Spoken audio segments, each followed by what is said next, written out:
We all have the right and the potential to do whatever we want as long as it doesn't physically harm or affect another person's life in a negative manner. And if you can live your life like that, your life will just flow a lot better and the wind will just fill your sails up. Welcome to the My Future Business Show, where we get you in front of your best audience and keep you there. Not only are we interviewing the biggest names in business to help you become even more successful, we're inviting you to book your spot on the show to help you grow your business. So at the end of the call, make sure you fill in the interview application form at myfuturebusiness.com/interviews. Hi and welcome back to the My Future Business Show. It's Rick Nuske. So glad that you're with us, and I'd like to also stop and just say thank you so very much. I've been checking out the feedback that everyone is leaving about the show and how it's helping them, and that's just so heartwarming. It's humbling just to know that the show is making a difference. Actual fact, it's making all of the difference knowing that the show is making some level of difference for you. So thank you very much. Now, on today's show, I'm with John Morley, and now John's a serial entrepreneur. He's an engineer. He's a talk show host. He's a marketer, and we're going to be covering a whole range of very interesting topics. And with all that being said, welcome to the show, John. Thank you very much, Rick. It's a pleasure to be here. Yeah, no, it's absolutely my pleasure to have you here. Now, John, you and I were just speaking offline about, family and the origins of how we got to be to where we are today. And I'd love to take a deep dive into your history. But before we do that, I think it's good to start off with maybe where you're located, and if you could share a little bit about yourself in terms of what you like to do in your recreation time. Would you mind sharing a little bit about yourself for the show? Be happy to. So I'm in Franklin Lakes, New Jersey, which is in beautiful Bergen County, which is probably about 35, 40 minutes outside of New York when there's no traffic. Fantastic. What I like to do in my spare time, I'm very big on goal setting. That's a big thing for me. Yeah. I like to do meditations. I like to walk. I like to plan what's going to be the topics for my next show, which we actually just recorded a little while ago for our Friday show. And I just really like doing that. And then I love working on my businesses, just kind of planning things and what's going on. And, just before I was working on my goals for 2021, and I just get very pumped up about that. Yeah, that's fantastic. Thank you for sharing. I think that's a really good segue into talking about your multiple ventures. You have several of them. If the number of domains is anything to go by, I think you're quite a busy individual. Yes, sir. I am definitely very busy. And I like it that way. I do like to grow. And now with COVID, I think we actually get busier because now everything can be done virtually, which is really changing the shape of the landscape of business. Yes, that's absolutely true and correct. And you are a big proponent of technology. I'd love to go back to the genesis, the moment in time that you became involved with technology, and then maybe expand on that conversation. Sure. Well, it all started when I was in college. It was probably my freshman or sophomore year, and I realized that people didn't know technology. Yeah. They charged you money for things, and I know a lot of times a friend of mine from college, we would go over to Sears or some of the other stores, and we would just literally ask them questions. And we're ready to buy something, and it's like they have no clue what they're talking about. Mm-hmm. And I was like, I don't get this. And so that's when I realized that when I was in my junior year that it was time that I started a company, but not officially. So I started something very small. It was a flat fee. It was $5 if I helped you over the phone and $10 on site. Now, there was no limit to what I did. It was just one problem. So if you couldn't print and I came to you on site, it was $10. Whether it took me 10 minutes or it took me an hour, it was just $10. Yep. Then I started going into that for a while. And I still remember to this day that before I graduated, I was very interested in this one company called Prometheus. You might remember them. Yes. And they made a voice modem. And they were the first to make a modem that had voicemail in it, very similar to a corporate office. I said, oh, this is really cool. It was a 56.6 modem, which you were able to get if you had one leg digital and one leg analog. You could have that kind of connection. So And I had the voice, and I said, this is really great. I have to get this. Well, I went around and I couldn't find the modem anywhere. So I'm like, how can I buy this modem? So I was trying to learn about what a distributor was and how to buy it from a distributor. And I'm like, oh, well, you can't buy it from a distributor until you have something called a tax ID number. I said, oh, well, where do I get one of those? And the snowball starts to roll. And things started to roll, and I was still in college. I was in my junior year in college, and I was home for like a break, and I was like, I want this modem. And I was like, you gotta get a tax ID number. I was even getting them to share with me how much the modem cost, which they're not even supposed to do unless you're a company. Yep.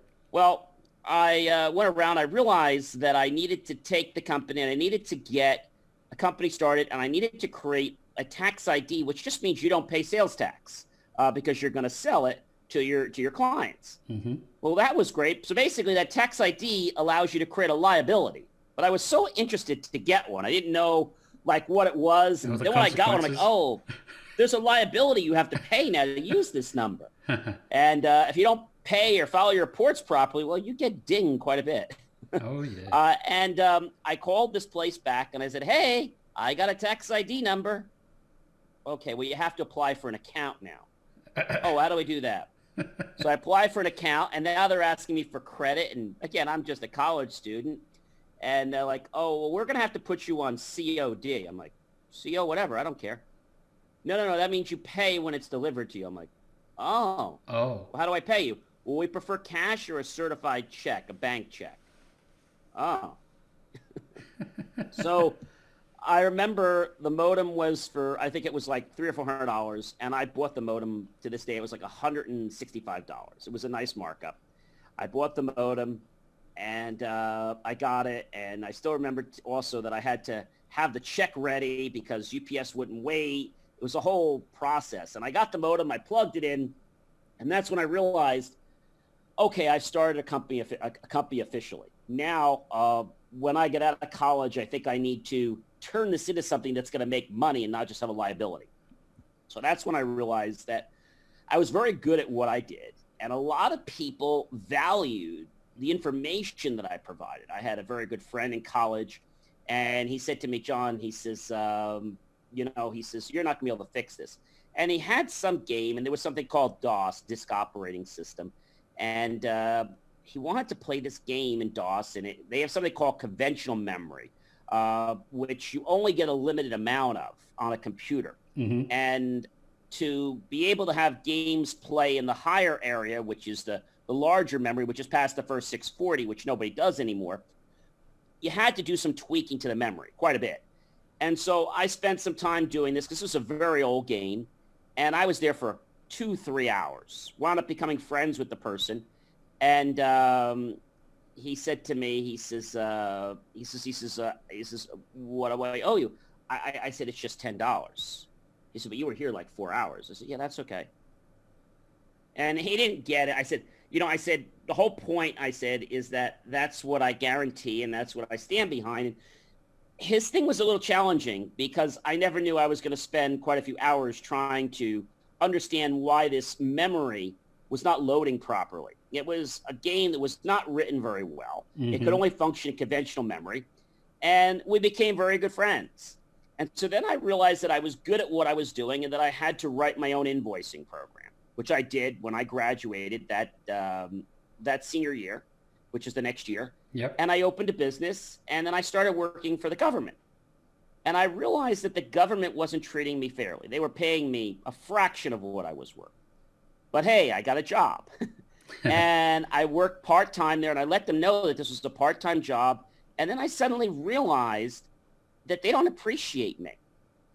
And the happiest day of my life, Rick, was when I said to them, I want to thank you. And they said, what do you want to thank us? I want to thank you for helping me become the best version of myself. And I want to wish you guys a happy holiday, and I won't be coming back next year. Oh, goodbye. Sayonara. And they were like, well, what happened? What about the project? I said, well, I'll finish the project before I leave this year. I said, the way you guys treat me and the way everything is gone, I said, I've learned that I'm a better version of myself by leaving here. And you guys are better versions of yourself by having someone else here. So Yeah, thank you for teaching me that. that's They thought I was fantastic. on drugs. You've revealed to me in the short conversation, and thank you for sharing. You've talked about value proposition, both self and company, and those you serve. You've talked about basically you've touched on pricing and how that comes into the fold, and I'd like to expand on that. But you've also talked about setting your own path as an entrepreneur and believing in yourself. I'm wondering, since that time, how have those three dynamics evolved in your businesses? That's an excellent question. So, you know, when I first started the business, which now it's going to be, because we're in about 2020 now, Hmm. we're actually celebrating our 30th year in business just about a week ago was when the anniversary of the company Fantastic. started. The jmor Connection Inc. or jmor.com. And that was my first business. And what I realized, Rick, is that I always wanted to make everybody happy in business. You know, I want to do a great job. And I want to make everybody happy. And I also want to make everybody happy in life. And what I learned is that in the first 5 or 10 years, I wasn't in business, Rick. I was in a hobby. Those first 10 years, I was very intelligent, but I didn't understand business. And so you're probably saying, well, gee, what are you talking about? Because you were doing all the work. Yes, I was doing all the work and I was doing everything great, but I wasn't doing it in a way that was going to maximize my potential and profit and growth. And I didn't know all this. Yeah. You don't know what you don't And so know, do after you? 10 years, after the 10 years, I was like, why didn't I do this? Why did I do it that way? Why didn't I understand that? And things started clicking. But something really interesting that I just learned, you're always learning, Rick. I always say Yep. you're gonna be learning until the day you leave the earth. I'm a proponent of that. I agree. I believe that it was just about last year I learned something very, very important. Hmm. I learned that you can't make everybody happy. And that's not just in business. And I'm not going to give the person's name, but this was a person in elected office. I'm actually a president of my chamber. And I went to the person and I said to them, they called me in and they said to me, John, you know, we're doing this. You guys aren't big enough and we're doing it and you're not. And I was like, oh, okay. Fair enough. And it made me step back and I felt hurt for a little while. But after about 3 or 4 months ago, I said, wait a minute. I said, that was actually a blessing in disguise. That elected person actually helped me because what I wound up doing, which I didn't tell you, is that after he said that to me, I said, you know, such and such. I said, he says, John, when are you going to give up? Oh, I'm scratching my head. And I'm like, can I get back to you on that? Because I really need to give this some thought. He said, okay, yeah, sure. I left. I went back maybe a day or two. The next week I came back and I said such and such. I'm not going to say his name. I said, I came up with when I'm going to quit. He says, oh, he was all happy. You know, he's like, when are you going to quit, John? I said, I'm going to quit. And he's like all perked up and all excited when a little baby boy or a little baby girl tells their parents they no longer want to walk anymore. He looks at me with these eyes like, perplexed. he goes, when the heck is that? I said, well, sir, I said, I don't know if you're a parent or not. I said, but when have you ever known of a baby boy or baby girl not wanting to be able to walk or to give up? He's looking around. He's like, never. I said, you're a very bright and intelligent man. He says, you know what? You're arrogant. Now get out of my office. Uh, I left his office and he didn't say anything else to me. And so I realized a couple things. Maybe I was a threat to him. That wasn't my intent. But the biggest thing I learned is that what happened that day taught me a very valuable lesson.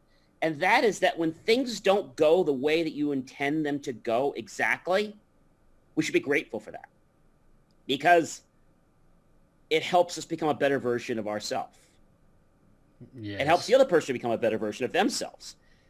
And people look at me. I had a board member a few weeks ago, and I said, you know, thank you. I said, thank you for what? I said, thank you for helping me realize and helping you become a better version of yourself and helping me become a better version of myself and to move on and to get another board member. So I think we're always trying to please people in life, Rick. Yeah. But the biggest challenge is that we have to realize that we have to take care of ourselves first. And as a serial entrepreneur, it's not easy juggling everything, No. as you know. And I like that challenge. But I also like to please everybody. And what I realized, Rick, is at the end of the day, I don't have to please anybody. Yes, we have to give good service. But I've come up with this attitude. You can like me or hate me, with all due respect. Yeah. Next. And I'm going to get done what I need to get done with or without your help. So when I went back to this gentleman a few weeks later, I said, he says, you're all done. I said, no, I'm not done. I said, and I want to thank you. He says, why? I said, I thank you for helping me become a good version of myself, a better version of myself, because I realized I don't actually need you for approval. I can do whatever I need without you. Empowering moment. And then after that point, he kind of got a little bit unfriendly because he saw me as a threat. And I wasn't trying to be a threat. I was just trying to say, look, I'm a person and you're not going to push me around. I'm not a stand-up guy. How many times in life, Rick, do you see these people and they're stand-up and they're yes men, right? Yeah. Or yes ladies. Mm-hmm. I'm not a yes guy. Mm-hmm. So if you're looking for that, that's not me. Yeah. It's not going to happen here. Yeah. So you may hate me, but it's going to get done with or without you. And people realize that I'm a mover and a shaker. I always try to be respectful to people. But I say this one thing, Rick. We all have the right and the potential to do whatever we want as long as it doesn't physically harm, okay, or affect another person's life in a negative manner. And I don't mean don't be competitive. What I mean is you have to be respectful and you have to realize that you're not going to cause anybody any harm, physical pain, or discriminate against them. Yeah. That's what I mean. Yeah, absolutely. And if you can live your life like that, you're going to start sailing. I loved to sail when I was only 6. I started sailing. Your life will just flow a lot better and the wind will just fill your sails up. And instead of you worrying every day about how to get wind in your sails are just going to flow by themselves. They're going to And all those people that just sort of stood around and said, hey, what are you doing? I had an example the other day. Again, I'm not going to give the person's name. And the person came up to me and said, John, did you do such and such? I said, no, I would never do that. And they said, okay. And they were very nice. And I said, I always tried to be nice to you in the very beginning when we moved in, but for some reason, your staff always told me they were too busy and that you couldn't talk to me and all this stuff. And I said, I'm president of a chamber. I said, we really should work together. I said, I'm not such a bad guy. And I said, maybe when I get back from vacation, maybe we should talk. And she said to me, she says, yeah, that might be a good idea. So I start to rub off on people, but it takes time, Rick. Everybody believes that if you're moving and shaking or being a bull in a china shop, as I've been given that analogy sometimes, I will throw out the whole china shop, okay? Yeah. And I will rebuild it from scratch. I don't do that every day, but if there's something wrong, I'm not going to be fooled by the fact that there's still 2 broken china plates that I didn't throw out. I'll throw the whole store out and redo it because you can't work with something that's only partially fixed. And sometimes people, when they see me, they're like, oh my gosh, John is like, he's crazy. No, I'm not crazy. I'm going to get things done. And so when people see me, they're not used to somebody who's going to upset the apple cart. Disruptor, as they call it. Right. And at the end, I said, I'm here to help everybody. No, we know you are, but it's just the way you go about doing things that just, leaves people a little uneasy. I said, okay. Okay, that's the way it's got to be. That's the way it's got to be. Now, John, this is why there's so much value in having guests like you on the show, because we not only talk about, I guess, the nuts and bolts of business, we talk about the value it brings to our lives, because at the end of the day, you don't want to spend the last day in your life looking back going, you know what, I regret not doing these things. And being that go-getter, it's a credit to you, and thank you very much for sharing. Now, I'd love to, if we could, expand on our conversation about technology, and especially, you touched on COVID a little earlier, just briefly, and you talked about blessings. Do you think there is any silver lining in relation to technology as it relates to the COVID experience globally? Absolutely. So there's a couple things, first of all. Hmm. The one thing is people are able to network virtually, which we've always had the capability of doing, but people were not doing it because they didn't have to do Didn't it. have to. Yeah. Now, it's kind of like what they need to do to network, or they don't get to talk to people unless they call them on the phone. Hmm. So I think that's a great thing. I also believe that it's causing us as creators, developers, engineers to, let's say, not think outside the box. Let's say destroy the box and think without any kind of box. Because we're always talking about, thinking inside the box, outside the box. I want to get rid of the whole darn box. Get rid of all the boxes. No boxes. All right? Get rid of all the boxes. Just throw them away. Burn the boxes. Yes, get rid of all the boxes. Small boxes, little boxes, big boxes, any boxes, all sizes. And by doing that, we can start to see that there's a lot of value out there. There's a lot of solutions out there. Like, let's look at some of the COVID solutions now where, things like your phone, for example, can be prompted to tell you that you're too close to a building and you need to put your mask on. I mean, there's lots of things. So I feel that there's a lot of people that are not happy with COVID for business. And I get it. I get it. But what you have to do is be grateful for what we have. Be grateful you don't have COVID right now. Be grateful you can breathe. Mm-hmm. Be grateful you're in business. Be grateful that you have a good mind in your head and you're able to think. And you're able to put things together. And we're all going through a similar challenge, okay? I think where the problem comes in, Rick, is where people decide to shut down the production factory upstairs because of an attitude or a belief. You all remember Colonel Patton when they talked about the patent factory years ago. They said, well, gee, is the patent factory being shut down? Well, I don't believe it is. Well, then why are you saying we can't do this? So that was something that came to us from many, many years ago, but it's no different, Rick, is that our patent factory, our idea factory is not shutting down. And these are really great times to harness the industry and what's out there. And there is just so much more to come in 2021. Airports, yes, there are risks out there for our information maybe getting into the wrong hands, but I do think there is a lot of good things that are happening. And with COVID here, there is just so much at our fingertips. If COVID did not happen right now, hypothetically, we would right now be in another year. Mm-hmm. We'd be talking about the stock market. Yep. We'd be talking about, gee, where's the world going to be going? And are people going to buy? And how can we get people to buy? That's no different than what's happening now, except people are saying, gee, where's the vaccine? And let's get one, right? But the economy was still in the same pattern. Do you know what I'm saying? Yep. And the economy is always a cycle. So I think in any business, you have to realize that it is about seeing what's needed. And one of the things that I did, Rick, is about maybe 7 or 8 years ago, I got very frustrated with one of New York's largest marketing advertising companies. Mm-hmm. And after being with them for a long, long time, I went to them and I said, hey, I would like to make a change to the book. Because, oh, John, you can't make a change. I said, well, the deadline is today. No. Our deadline is today. Your deadline was yesterday. Yeah. Oh, well, what does that mean to me? Well, about another $800 because we'd have to change our deadline. I said, well, that's stupid. And so that annoyed me. And then I after that, I said, this isn't working. And I realized that I'm with the wrong company, because if you are paying people based on how they take you out to lunch or dinner, let's just use 3 amounts of money. Let's use $1, $5, and $10. Those weren't the amounts. When I paid them $1 or a deposit for $1, they took me out to Dunkin' Donuts. When I gave them $5, they took me out to a lunch with a sandwich, maybe a dessert.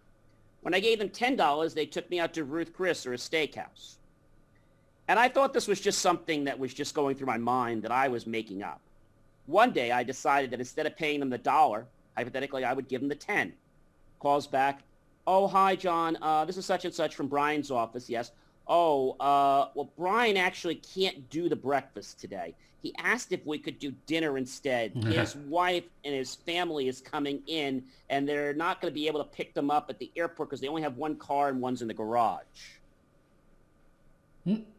And I said, okay. So another time I did the same thing. I took the let's say the $10 from the dinner, and I brought it down to, let's say, the breakfast.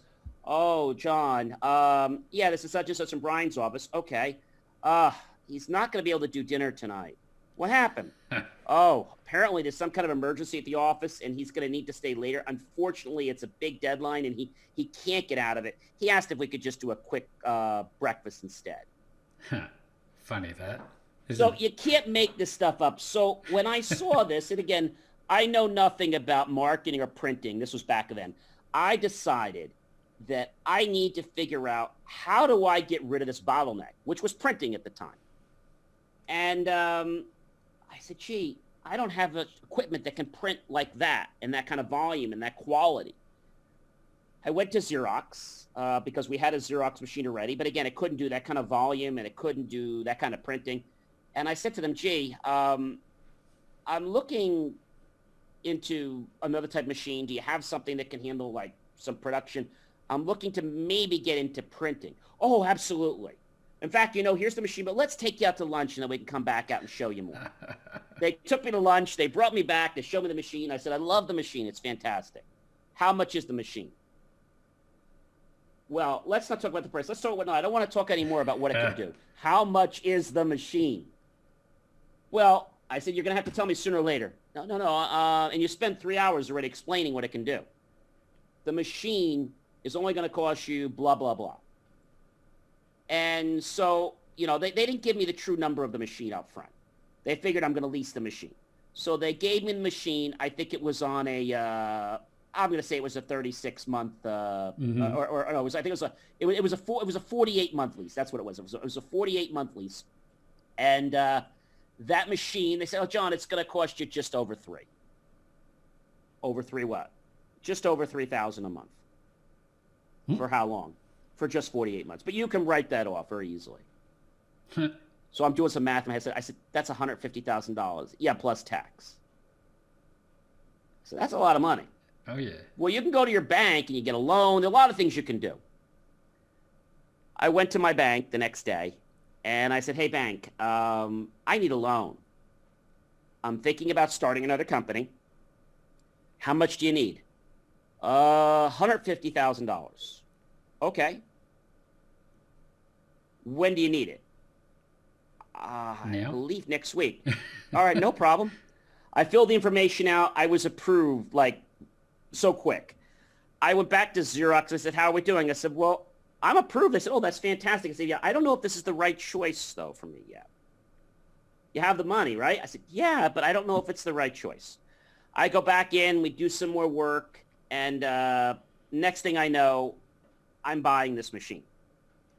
It was around the holiday time, just before Christmas, and the machine gets delivered right after Christmas, so right around January. But he wanted it on my facility before the end of the year because I guess it gets into their commissions. Mm-hmm. So he wanted it to be on my property, even though I wasn't going to use it, before I went on vacation. Now, I was going on vacation the 20-something, and he got it on my property, and they didn't have all the pieces to the machinery. And so we got back, and then I went through about 60 hours of training on the machine and the firing, and I started learning how to use this thing. And then I realized real quickly, Rick, that this machine was not inexpensive to run. And I was strictly getting this machine so that jmor had a way to print brochures, flyers, banners. I mean, I could do anything. I could think of something in the morning, and it could be printed the same day and in people's mailboxes. That was very powerful. Oh, yeah. But I said, I need to do more than this. And I was leasing the space to the other company for only $1 or $5 a month. The company didn't have any clients yet. About 3 or 4 months later, I got my first client. We printed some insurance flyers and brochures. Simple job. They were very happy. We were a fraction of the price of those superstores. Mm-hmm. And the thing about us is that we had just gotten an account with a large paper distributor that has like over 1 million types of paper. And they gave us net 30 for a paper supply account. And I was like, okay. And this is moving a little fast for me.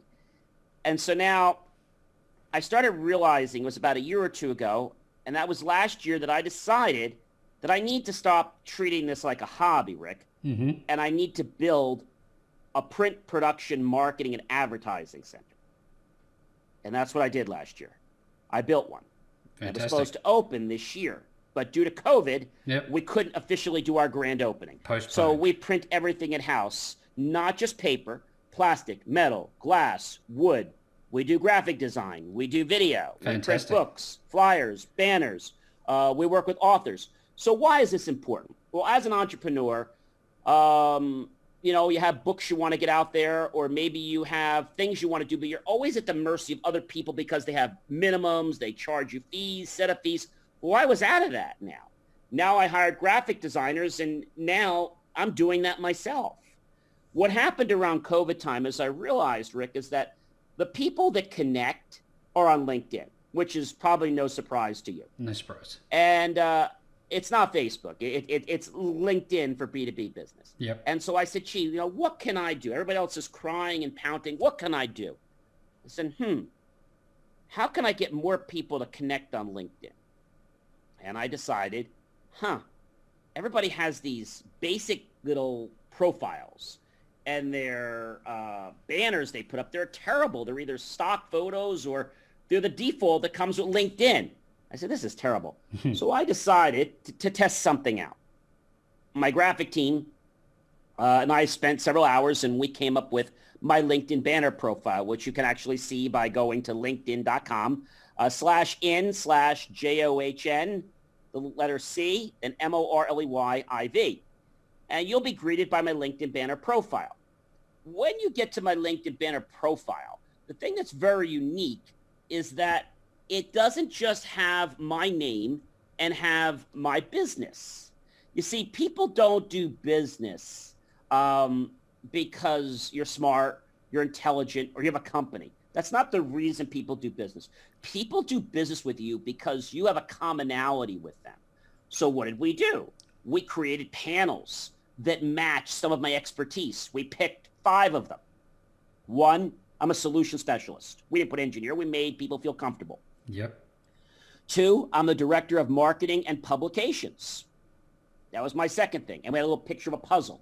3rd, I'm a chamber president. 4th, I'm a voiceover and I'm an MC. And 5th, I'm a talk show host. So when you look at those things, John's not just a profile.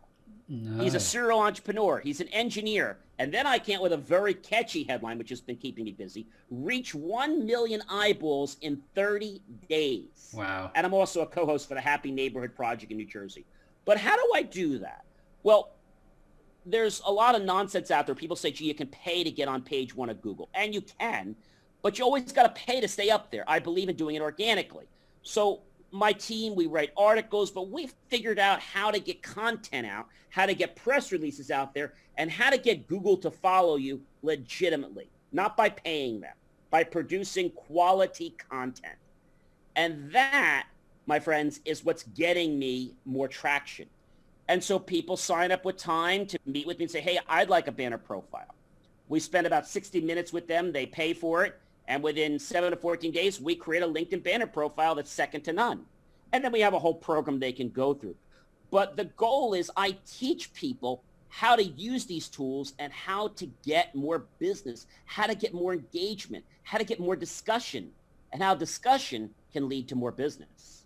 Yeah, that's fantastic. You can see that there's been a great deal of thought and time spent and, reflecting on the steps that you need to take and testing and trialing. And it's all a great credit to you, John. Now, importantly, we're at the pointy end of the show where people, they're obviously itching to know more about your business and how they can get this underway in their business. So when people want to find you, John, and start working with you, where are they actually going to find you?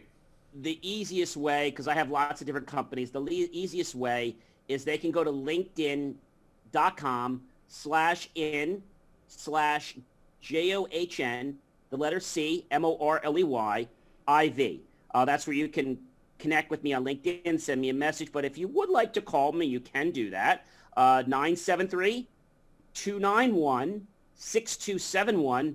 and my extension is 108. 108. There you go. Well, look, just to make it as easy as possible for you, if you are watching this today and you're interested in getting that LinkedIn profile underway and learning more about how John and his wonderful team can help you, I'm going to be making the link directly back to LinkedIn, John's LinkedIn profile below this post, so that you can touch base and go from there. But with all that being said, John, this has just been such a wonderful experience, a wonderful time talking with you. Thank you so very much for joining me on the My Future Business Show today. It has been a pleasure, Rick, to be here, and I invite people to drop by jmor.com under social and to check out my show, which airs every Friday night at 5:30 p.m. Eastern, and we have guests from all over the world, and we talk about what makes technology work and what to do when it doesn't work the way it's expected.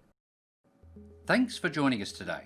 If you enjoyed the call, then make sure to subscribe, leave a comment, share us with your friends, and book your spot on the show at myfuturebusiness.com/interviews.